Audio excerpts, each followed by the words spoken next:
والشمس والقمر بحسبان والنجم والشجر يسجدان وفضل زمانا على زمان كما فضل مكانا على مكان وإنسانا على إنسان ونشهد أن سيدنا وسندنا وحبيبنا وحبيب ربنا وطبيبنا وطبيب قلوبنا وآوانا ومولانا محمدا عبده ورسوله أرسله بالحق بشيرا ونذيرا وداعيا إلى الله بإذنه وسراجا منيرا أما بعد فأعوذ بالله من الشيطان الرجيم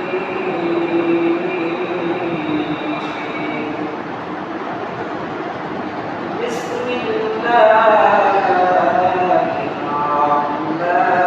الرحمن الرحيم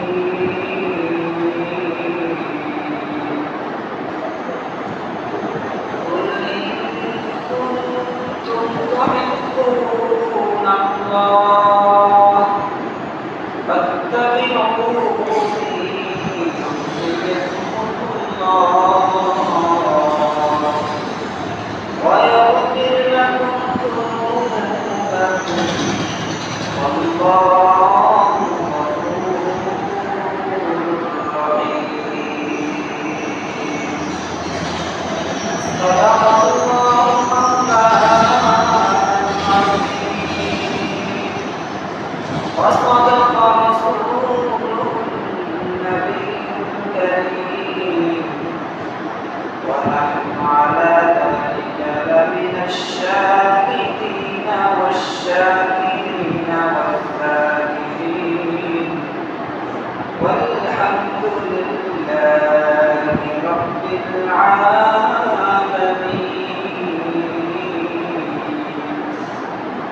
وقال تعالى في آية أخرى إن الله وملائكته يصلون على النبي يا أيها الذين آمنوا صلوا عليه وسلموا تسليما اللهم صل على محمد وعلى آل محمد كما صليت على إبراهيم وعلى آل إبراهيم إنك حميد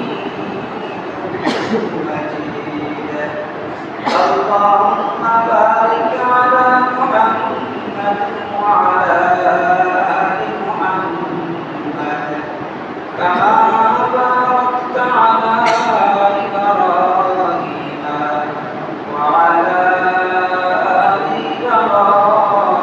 إبراهيم إنك حميد مجيد قالوا سبحانك لا علم لنا إلا ما علمتنا إنك أنت العليم الحكيم رب اشرح لي صدري ويسر لي أمري واحلل عقدة من لساني يفقهوا قولي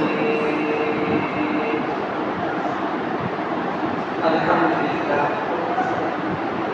মহান রব্বুল আলামিনের দরবারে অসংখ্য অগণিত শুকরিয়া জ্ঞাপন করি যে মহান রব্বুল আলামিন আমাদেরকে পৃথিবীতে ক্রান্তি লগ্নে কিয়ামতের পূর্বখানিক সময়ে দুনিয়ার হাজারো মানুষ থেকে রাস্তায় বাছাই করে পৃথিবীর শ্রেষ্ঠ ঘর মসজিদ পর্যন্ত আসা বসার তৌফিক দান করেছেন। সেই মহামহিমের দরবারে প্রাণ করে মহান মুসলমান হিসাবে উঁচু আওয়াজ অন্তরস্থল থেকে কালিমাত শুকর করতে আলহামদুলিল্লাহ। আমি আপনাদের সামনে বসে মহাগ্রন্থ আল কোরআন থেকে যে আয়াত কারিমা তেলাওয়াত করেছি, আয়াতে কারিমার মধ্যে আল্লাহ তাআলা তার বান্দাদেরকে তার ভালোবাসার কথা প্রকাশ করলেন। আল্লাহ তাআলাকে কি কাজ করলে মানুষ আল্লাহ তাআলাকে ভালোবাসতে পারবে, ওই কথাই আল্লাহ তাআলা কোরআনের এই আয়াতের মধ্যে বর্ণনা করেন।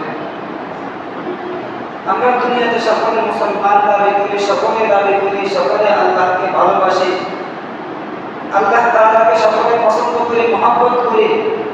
এই কথার দাবিদার আমরা সকলে। যে কোনোদিন নামাজ পড়ে না তাকেও জিজ্ঞাসা করলে বলবে আমি আল্লাহ তাআলাকে ভালোবাসি। যে রমজান মাসে রোজা রাখে না তাকেও জিজ্ঞাসা করলে বলবে আমি আল্লাহ তাআলাকে ভালোবাসি। যে এভাবে সুদ খায়, ঘুষ খায়, আরামভাবে চলাফেরা করে তাকেও যখন জিজ্ঞাসা করি ভাই আপনি কি আল্লাহ তাআলাকে ভালোবাসেন, ওই ব্যক্তিও বলবে হ্যাঁ আমি আল্লাহ তাআলাকেই ভালোবাসি। আল্লাহ তাআলা বলে না, আমাকে ভালোবাসার একটা মাপকাঠি আছে।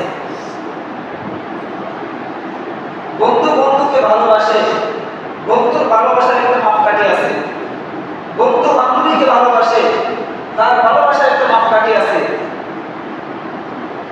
ঠিক আল্লাহ তাআলার একটা ভালোবাসার মাপকাঠি আছে না নাই? আল্লাহ তাআলা সে কথাই বললেন। আল্লাহ তাআলা বলেন কুল ইন কুনতুম তুহিব্বুনাল্লাহ, হে আমার প্রিয় রাসূল আপনি বলে দেন, আপনার উম্মতদেরকে কথা জানিয়ে দেন, ইন কুনতুম তুহিব্বুনাল্লাহ, যারা আমি রব্বুল আলামিনকে ভালোবাসার দাবি করেন, যারা দুনিয়াতে বলে আমি আল্লাহ তাআলাকে ভালোবাসি, এই কথা যারা দাবি করে তাদেরকে বলে দেন ফাত্তাবিউনি ইউহিব্বুকুমুল্লাহ, তারা যেন আপনার অনুগত করে। আপনার অনুগত যে বান্দা করবে ওই বান্দা আমাকে ভালোবাসার প্রমাণ দিতে পারবে। তাহলে আল্লাহ তাআলার ভালোবাসার মাপকাঠি হলো আল্লাহ তাআলার রাসূলের অনুগত করা। আজ আমি যতবারই বলি আল্লাহকে ভালোবাসি, আপনি আগে নিজের শরীরের দিকে তাকিয়ে দেখেন আপনার পোশাকটা রাসূলের সুন্নাত তরিকায় আছে কিনা। আমি আল্লাহকে ভালোবাসি, আমার চেহারার দিকে তাকালে বোঝা যায় আমি আমার আল্লাহকে কতটুকু ভালোবাসি।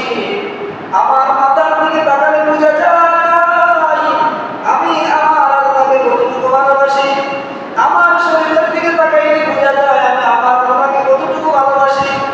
ও মুসলমান, আর মুসলমান শুধু মুখে মুখে আল্লাহর ভালোবাসার দাবি করে কিন্তু রাসূলের সুন্নাতের দাবি করে না।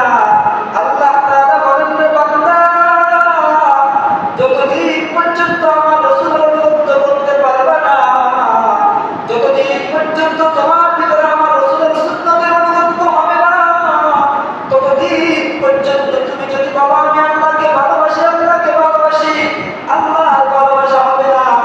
এটা তোমার নফসে তোমাকে ধোঁকা দিতেছে, তুমি ধোঁকার মধ্যে আছো। এই জন্য যারা মনে করে আমি আল্লাহকে ভালোবাসি সে যেন আল্লাহ রাসূলের সুন্নাতগুলো মানে। আর রাসূলুল্লাহ সাল্লাল্লাহু আলাইহি ওয়াসাল্লাম বলেন মান আহাব্বা সুন্নতি ফাকাদ আহাব্বানি ওয়া মান আহাব্বানি কানা মাই ফিল জান্নাহ।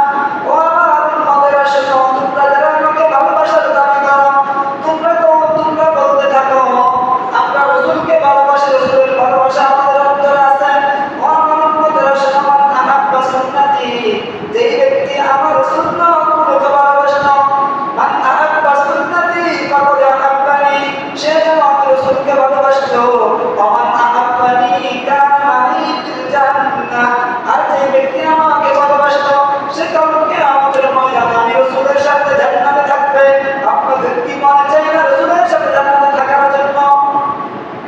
যদি রাসূলের সাথে জান্নাতে থাকতে হয়, আমার চেহারার দিকে তাকাইলে মানুষ বুঝতে হবে আমার ভিতরে রাসূলের ভালোবাসা আছে।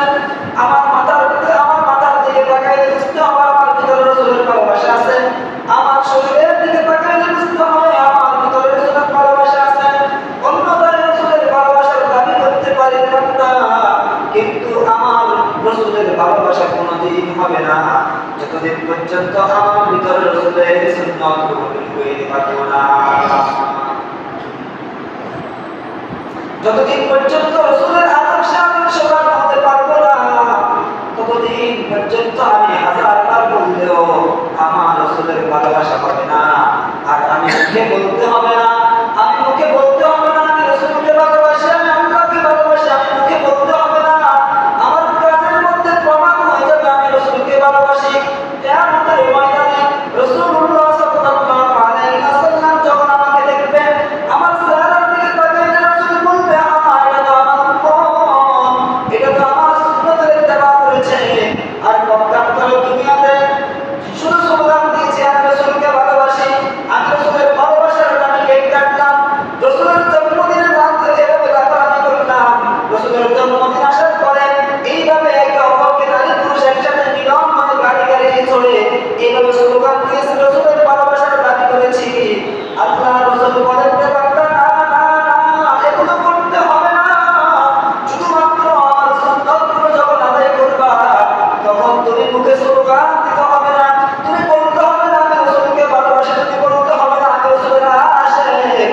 মানুষ বুঝে নিবে তুমি রাসূলের আশিক তোমার চেহারার দিকে তাকাইয়া, মানুষ বুঝে নিবে তুমি রাসূলের আশিক তোমার পোশাকের দিকে তাকাইয়া, মানুষ বুঝে নিবে আল্লাহ রাসূল বুঝে নিবে তুমি রাসূলের আশিক তোমার চেহারার দাড়ির দিকে তাকাইয়া, আল্লাহ রাসূল বুঝে নিবে তুমি রাসূলের আশিক তোমার মাথার চুলের দিকে তাকাইয়া, আল্লাহ রাসূল বুঝে নিবে তুমি রাসূলের আশিক যখন তোমার পোশাকটা হবে রাসূলের সুন্নাত তরিকায়।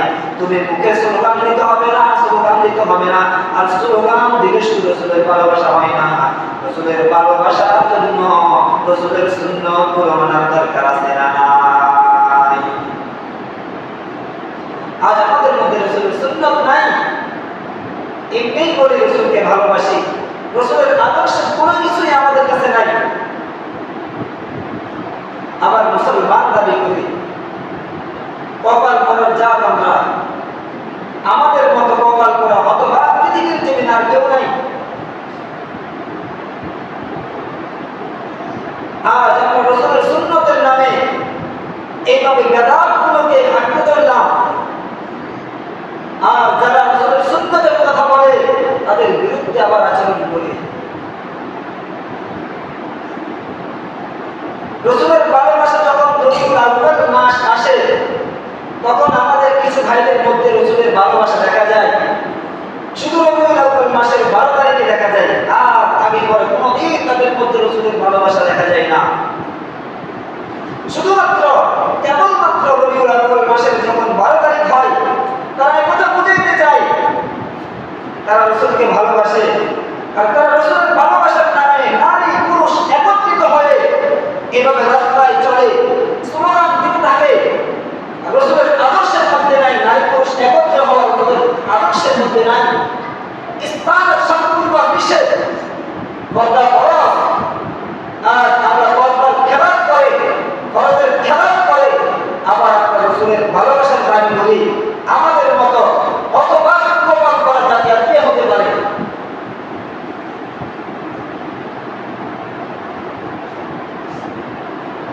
এজন্য আল্লাহ তাআলা বলেন, কুল ইন কুনতুম তুহিব্বুনাল্লাহ, আমার এই বান্দারা আমাকে ভালোবাসার দাবি করে তারা যেন আমার রাসূলের ফাত্তাবিউনি ইউহিব্বুকুমুল্লাহ, তারা যেন আমার রাসূলের অনুগত করে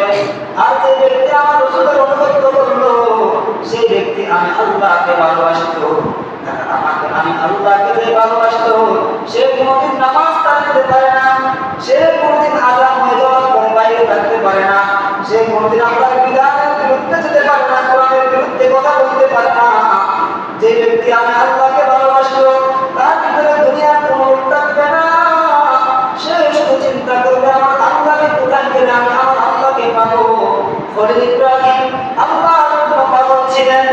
যখন দিনের বেলা সূর্যকে দেখলেন, তিনি চিন্তা করলেন তিনি আমার রব, এই যে পৃথিবীটাকে আলোকিত করে দিয়েছেন, তিনি মনে করলেন এটা মনে হয় আমার রব।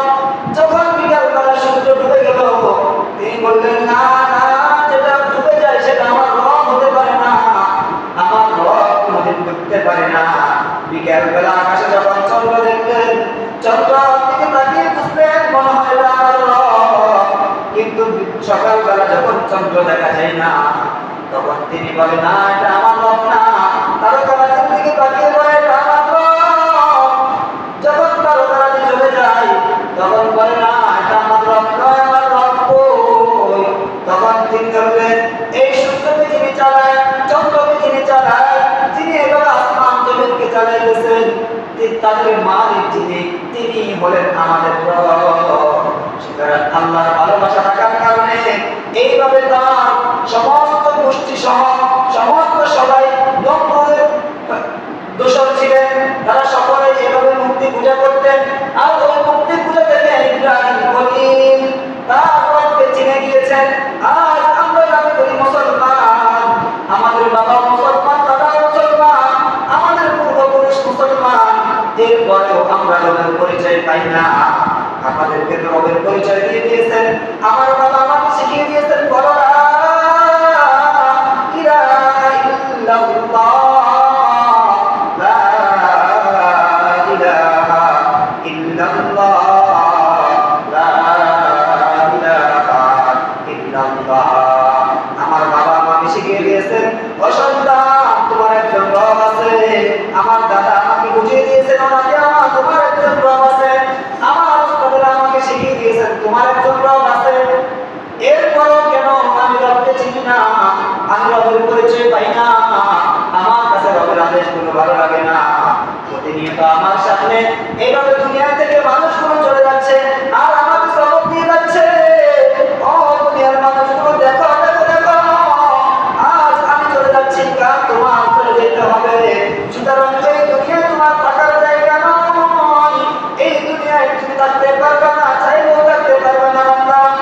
এই দুনিয়াতে তুমি ইচ্ছে করে আসো না, তোমাকে একজনে পাঠিয়েছেন, তোমার আশার ইচ্ছা ছিল না, কোনোদিন রাজি হও না, আমার কাছে বলো না আল্লাহ দুনিয়াটা আমাকে পাঠাও, তুমি কোনোদিন বলো নাই। এরপরও তোমার রব তোমাকে দুনিয়াতে পাঠিয়েছেন, শুধু কথা শেষ করে না, তুমি কোনোদিন বলো না আমাকে মানুষ বানিয়ে পাঠাও। বলেছেন কোনোদিন আল্লাহকে বলেছেন আমাকে মানুষ বানিয়ে দুনিয়াতে পাঠান? আল্লাহকে কোথাও বলা হয় নাই। আল্লাহ দয়া করে আমাকে মানুষ বানিয়েছেন, শুধু মানুষ বানিয়ে শেষ করে নাই। কত মানুষ হিন্দুর ঘরে জন্মগ্রহণ করার কারণে সে হিন্দুত্ববাদ হয়েছে, কত মানুষ এইভাবে খ্রিস্টানের ঘরে জন্মগ্রহণ করে ওই ব্যক্তি খ্রিস্টান হয়েছে। কিন্তু আল্লাহ তাআলা আমাকে মুসলমানের ঘরে জন্ম দিয়েছেন, এদিক থেকেও আমি সৌভাগ্যবান। আল্লাহ ইচ্ছা করলে আমাকে অন্য ধর্মে পাঠাইতে পারতেন না, আমার আল্লাহ আমাকে দয়া করে মুসলমান বানিয়ে পাঠিয়েছেন। আমার বাবা আমাকে আল্লাহ শিক্ষা দিয়েছে, আল্লাহর পরিচয় দিয়ে দিয়েছেন। এরপরেও যদি আমি আমার আল্লাহকে চিনি না, এরপরেও যদি আমি আমার আল্লাহর বিধানগুলোকে মানতে না পারি, এরপরেও যদি আমার আল্লাহ থেকে আমি দূরে থাকি, তাহলে আমার মতো কপাল পোড়া হতভাগ পৃথিবীর জমিনে আর কেউ হতে পারে না। সাহাবায়ে কেরাম জমানায় সাহাবায়ে কেরাম ইমানদার ছিলেন না। সাহাবায়ে কেরাম এভাবে কেউ এভাবে মুক্তি পূজকের সন্তান ছিলেন, কেউ এভাবে সূর্যের পূজকের সন্তান ছিলেন, কেউ এভাবে হযরত ওমর রাদিয়াল্লাহু তাআলা আনহু তার ইসলাম গ্রহণ করার মতো আশ্চর্য সে চলে গেছেন। এইভাবে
থাকতে দেওয়া হবে না। মুহাম্মদের মাথা আজকে দেহ থেকে মাথাটাকে আমি আলাদা করে ফেলবো। সাহাবী বলে, শোনো শোনো ওমর, তুমি যে মুহাম্মদের মাথা আনতে যাচ্ছ, তোমার বোন এবং তোমার ভগ্নিপতি তারাও তো মুহাম্মদের কালিমা গ্রহণ করে মুসলমান হয়ে গিয়েছে। আগে তোমার ঘরকে সামলাও, পরে মুহাম্মদের মাথা আনতে যেও। অত তোমার গরম মানুষ গরম হয়ে চলে গিয়েছেন বলে দরজার সামনে গিয়ে ডাক দিলেন। বোন বুঝে গেলেন আমার ভাই জেনে গেছেন আমি যে মুসলমান হচ্ছে, আমার ভাই জেনে গিয়েছে আজকে আমাদেরকে রক্ষা নাই। বোন যখন দরজা খুলে দিলেন, ভগ্নিপতি এইভাবে ঢুকে গেলেন, বোন দরজা খুলে দিলেন। দরজা খুলে দেওয়ার পরে বলে, তুমি নাকি মুসলমান হয়ে গিয়েছো, মুসলমানের কালিমা গ্রহণ করেছ? বলে, হ্যাঁ আমি তো মুসলমানের কালিমা গ্রহণ করেছি। বলে, না মুসলমানের কালিমা তুমি ফিরিয়ে দাও, না হয় তোমার অবস্থা তেমন ভালো হবে না। বোন বলে, বিনিময়ে আমার লাশ দিতে পারো, এরপরেও আমি মুহাম্মদের কালিমা একবার গ্রহণ করেছি, দ্বিতীয়বার ফিরিয়ে দিতে পারবো না। আমি জাহান্নামের আসামি ছিলাম, আর মুহাম্মদের কালিমা পড়ে আমি মুসলমান হয়ে জান্নাতের মেহমান হয়েছি, সুতরাং মুহাম্মদের কালিমা ফিরিয়ে দিতে পারবো না। এই কথা শোনার পর বোনকে এভাবে দরবার অনেক মারা হয়েছে, অনেক ভাবে আঘাত করেছে, বোন ভগ্নিপতিকে রক্তাক্ত করেছে। এরপরেও বোন বলে, বিনিময় লাশটা নিয়ে যাও, এরপরেও কালিমা ছাড়তে পারবো না। ঈমান আমাদের কেমন মজবুত হয়েছে, মাত্র ঈমান গ্রহণ করেছেন, অত তোমার দিলটা ঠান্ডা হয়ে গিয়েছে। ওদিকে মক্কায় বসে আল্লাহর রাসূল দোয়া করেন, আল্লাহ মক্কার দুই ওমরের কোন একজনকে আপনি ইসলামের জন্য কবুল করে নেন। দুই ওমর বলতে কিতাবের মধ্যে লিখছেন আবু জাহেল এবং ওমর, এই দুইজন মক্কার নেতা ছিলেন। এই দুইজনের কোন একজন যদি ইসলাম গ্রহণ করে, আল্লাহ তাআলা রাসূল আল্লাহর দরবারে দোয়া করেছেন, আর সেই দোয়া হযরত ওমরের জন্য কবুল হয়েছে। ওমর বোন ভগ্নিপতিকে মারতে মারতে যখন রক্তাক্ত করে, এরপরও কালিমা ছাড়ে না। ওমরের অন্তরের ভিতরে মায়া লেগে গেল। ও বোন, বলো আমি আসার পর শুনছি তোমরা কি যেন তেলাওয়াত করতেছ, আমাকে একটু শোনাও। ওমরের বোন বলে, আমি যে রাসূলের উপর ঈমান এনেছি, মুহাম্মদের উপর ঈমান এনেছি, সেটা আবার কিতাব তিনি আমাদেরকে দিয়েছেন। বলে, আমি একটু ধরতে চাই। বলে, না না না, তোমার দ্বারা সুযোগ না, যদি ধরতে হয় আগে তুমি গোসল করে পরিষ্কার হয়ে আসো, এরপরে তোমাকে ধরার অনুমতি দেওয়া যাবে। ওমর গোসলটা করে চলে আসলেন, সুন্দর করে এসে যখন কুরআনুল কারীম তেলাওয়াত করেন, কুরআনুল কারীম যখন পৃষ্ঠা খুলে ধরলেন, পৃষ্ঠা যখন সামনে চলে আসলো, কোরআন শরীফ খোলার সঙ্গে সঙ্গে সামনে চলে আসলো, তহা মা আনসালনা আলাইকাল কুরআনা লিতাশকা ইল্লা তাযকিরাতান লিমান ইয়াখশা তানজিলান মিম্মান খালাকাল আরদা ওয়াস সামাওয়াতিল উলা। ওমর দিকে তেলাওয়াত করতেছে, আর চোখ থেকে টপটপ করে পানিগুলো নিচে পড়তেছে, আর বলে, যার উপরে ঈমান এনেছে তার কথাগুলো যদি এত সুন্দর হয়, না জানি ওই মানুষটা কত সুন্দর, আমাকে নিয়ে যাও, মুহাম্মদের কাছে নিয়ে যাও। বোন বলে, না তোমাকে নেওয়া যাবে না, নেওয়া যাবে না। বলে, না তুমি আমাকে নিয়ে যাও, আমি মুহাম্মদের কথা রাখবো না, আমি আমার তরবারিটা মুহাম্মদের হাতে তুলে দিব, আর বলবো আমার দেহ থেকে যেন মাথাটা পৃথক করে দেয়, আগে আমাকে কালিমা পড়ে জান্নাতের মেহমান বানায় দেয়। সুবহানাল্লাহ। তাহলে হযরত ওমর যিনি মুহাম্মদের মাথা আনতে গিয়ে কালিমা পড়ে মুসলমান হয়েছেন, তার ঈমান কেমন হয়েছে, তিনি এই দুনিয়া থেকে জান্নাতের সার্টিফিকেট পেয়েছেন। হযরত আবু বকর সিদ্দিক এই দুনিয়া থেকে জান্নাতের সার্টিফিকেট পেয়েছেন। উসমান গনি রাদিয়াল্লাহু তাআলা আনহু এই দুনিয়া থেকে জান্নাতের সার্টিফিকেট পেয়েছেন, কিন্তু তারা প্রথম অবস্থায় মুসলমান ছিলেন না, এরপরও তাদের ঈমান এত মজবুত করতে পেরেছে। আজ আমি আপনার মুসলমানের ঘরের সন্তান, বাবাও মুসলমান, দাদাও মুসলমান, পূর্বপুরুষ মুসলমান হওয়ার পরেও আমার ভিতরে আপনার ভিতরে ঈমান নাই, আমার ভিতরে আপনার ভিতরে আল্লাহর ভালোবাসা নাই, রাসূলের ভালোবাসা নাই। এই জন্য মেরে মুহতারাম, আল্লাহ তাআলা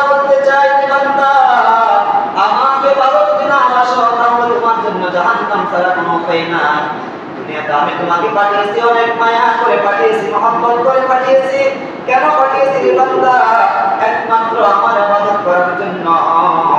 আজ মানুষগুলো দুনিয়াতে আসার পরে দুনিয়ার এই চাকচিক্য দেখে, সৌন্দর্য দেখে মানুষগুলো দুনিয়ার পিছনে এমন পাগল হয়েছে।